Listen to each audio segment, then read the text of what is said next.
set up IP ឲ្យម៉ាស៊ីន print មួយនេះអញ្ចឹងប្រភេទ printer ហ្នឹងគឺឈ្មោះថា X printer យល់ទេអញ្ចឹងជំហានដំបូងយើងត្រូវដោតភ្លើងវាមកហើយដោតខ្សែ network វាចូលដោតខ្សែ network ចូល network card ហើយដោត USB ណាដោត USB ពីម៉ាស៊ីន print មកចូល computer ហ្នឹង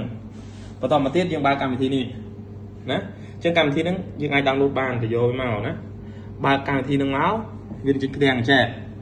មួយទៀតពេលខ្លះវាចេញអង់គ្លេសវាចេញចិនចែកអញ្ចឹងយើងដូរកន្លែងនេះអង់គ្លេសមកយល់ទេអញ្ចឹងកន្លែងនេះនេះដល់អង់គ្លេសវិញណាអញ្ចឹងកន្លែងនេះ new IP តែយើងចង់ set IP ហ្មងអានេះ local IP មានន័យថា printer ហ្នឹងយល់ទេហើយមួយទៀតយើងចង់បញ្ជាក់ថាតើម៉ាស៊ីន print ហ្នឹងវាពិតជាស្គាល់មួយ USB ហ្នឹងអត់អញ្ចឹងណាអញ្ចឹងកន្លែងចុចលើកន្លែងនេះ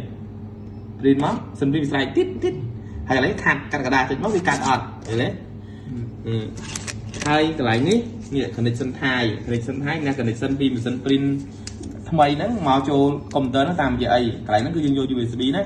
អញ្ចឹងតោះអញ្ចឹងបង set up IP នៃវាណាអញ្ចឹងយើងវាយមក 172.20.15 ចុច IP បងដឹងដៃដាក់151 3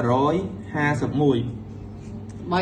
151អញ្ចឹង IP default 153អីអញ្ចឹងយើងសាក ping ទៅនេះ IP វាប៉ុណ្ណឹងណា153អញ្ចឹងយើងដូរវាទៅ151វិញអញ្ចឹងបងសាក ping ទៅ151មើលស្គាល់ទេចុច 15.151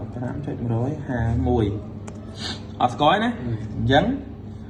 បងចុចពីថានេះអញ្ចឹងដល់ពេលដែលយើងបងវាយ IP ដែលបងចង់ set ដាក់នៅកន្លែងនេះមកហើយបន្តទៀតចុចពី set IP អញ្ចឹងម៉ាស៊ីន print load ទេទីបយល់ទេហើយបញ្ជាក់បើយើងចុចទៅអត់ទៅយើងសុំមើលกระดาษបើម៉ាស៊ីន print នឹងអត់មានកระดาษណាក៏អត់ដែរយល់ទេអញ្ចឹងនៅពេលដែលបង set IP បងសាក់ ping តែមើលស្គាល់ទេស្គាល់អូ